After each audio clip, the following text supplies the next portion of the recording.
I think many people would admit that the Iran agreement had some deficiencies. One of the largest deficiencies might have been that the $100 billion was released all at once instead of maybe gradually to help modulate behavior over a longer period of time. That being said, the $100 billion that was released was a great inducement to get Iran to sign the agreement. That was a carrot. And that carrot's gone. They've gotten the good thing, and now we want compliance. Now we're pulling out. And so the question is, what are the next inducements to get them to sign things, or will there not be? I think there's a question with, there are two possibilities basically of what will happen. So you reintroduce the strongest sanctions ever. They either don't work, that's one possibility, because they're unilateral, and some say unilateral sanctions won't work. Let's say they don't work. That means Europe, China, and Russia continue to trade with them, and Iran says, well, they're going to continue to trade with us. We'll just keep abiding by the agreement. They don't develop any more nuclear weapons or technology towards that, but they don't do anything else that you would like, ballistic missiles, less terrorism. So really, basically, we don't get what we want if the sanctions don't work. Second possibility, let's say the sanctions do work. We have enough manipulation of money that flows through us from Europe. Europe does a lot of trade with us. Europe buckles. I think Russia and China still will trade with them, but let's say Europe buckles. And let's say it works and it puts enough pressure on Iran. Then there are two possibilities of what Iran does. First possibility is they say, oh, Secretary Pompeo, we love Secretary Pompeo's 12-point strategy, and we're going to accept that. I think that's unlikely. The second possibility, if the sanctions work and they put enough pressure on them, Iran feels the pressure, is that they restart their nuclear centrifuge program. So those are two possibilities. But what I'd like to do is go through the 12 steps that you'd like Iran to do and sort of explore what these would mean if we thought about them in terms bigger than Iran. So one of your first things is, and this came up during JPOH, but nobody could get this done. You want Iran to reveal the military dimensions of its nuclear program. Well, let's substitute Israel for Iran there. Mm-hmm. Does anybody think Israel is going to reveal the military dimensions of their nuclear program? Well, you'll say, well, they're our friend. Well, yeah, but from Iran's perspective, they see Israel as a rival and a regional rival. Let's put Saudi Arabia in there.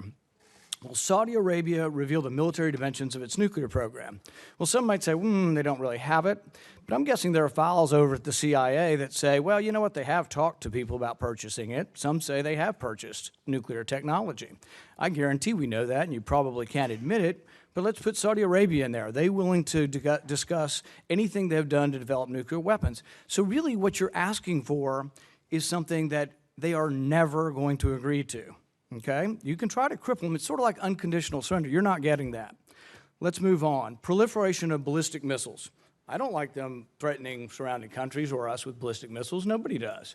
But they respond not just to us. They respond to Saudi Arabia. There's a 1,000-year-old war over there. There's a 1,000-year-old religious war over there, and there's hostility between the two. So when we supply weapons, when the Saudis buy ballistic missiles, the Saudis have a ballistic missile program, they respond to that. The Saudis and their allies, the Gulf Sheikdoms, spend 8 times more than Iran. So when you tell Iran, oh, well, you have to give up your ballistic missile program, but you don't say anything to the Saudis, you think they're ever going to sign that? They would have to be crippled and starving people in the streets for them ever to agree to give up their ballistic missile program.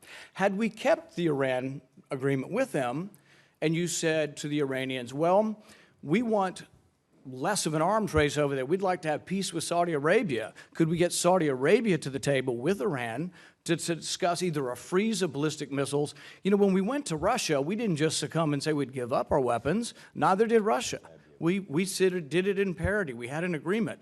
If you leave Saudi Arabia out of it, and you leave Israel out of it, and you look at Iran in isolation, that's not the way they perceive it.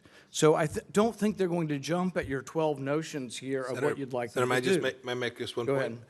ahead. I think the example of Saudi Arabia is a reasonable one.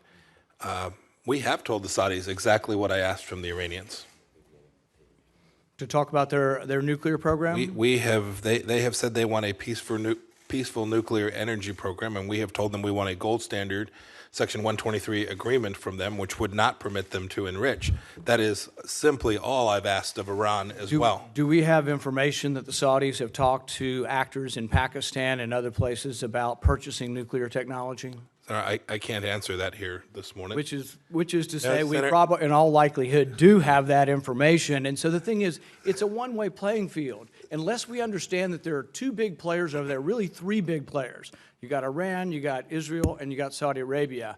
We want Iran to do things we're not willing to ask anybody else to do, and that we would never do. Senator, I disagree with you. I think we ask most nations to do precisely what we're asking Iran. Let's move on to another one of your 12 points. End the military support for the Houthi rebels. Well, once again, you're asking them to end it, but you're not asking the Saudis to end their bombardment of Yemen. I mean, if you look at the humanitarian disaster that is Yemen, it is squarely on the shoulders of the Saudis. And so we're going to ask the Iranians to quit supplying it. They, in all likelihood, are the ones supplying the missiles. And we get reports, and the Defense Department comes and says there have been 32 missile strikes in Saudi Arabia. Well, there's been like 16,000 bombings of Yemen by Saudi Arabia. Nobody even mentions that. We act as if it didn't even happen.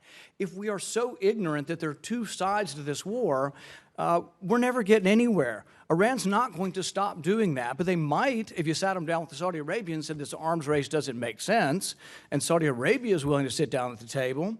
Is Saudi Arabia willing to stop, another one's withdraw all forces under Iran's command throughout the entirety of Syria?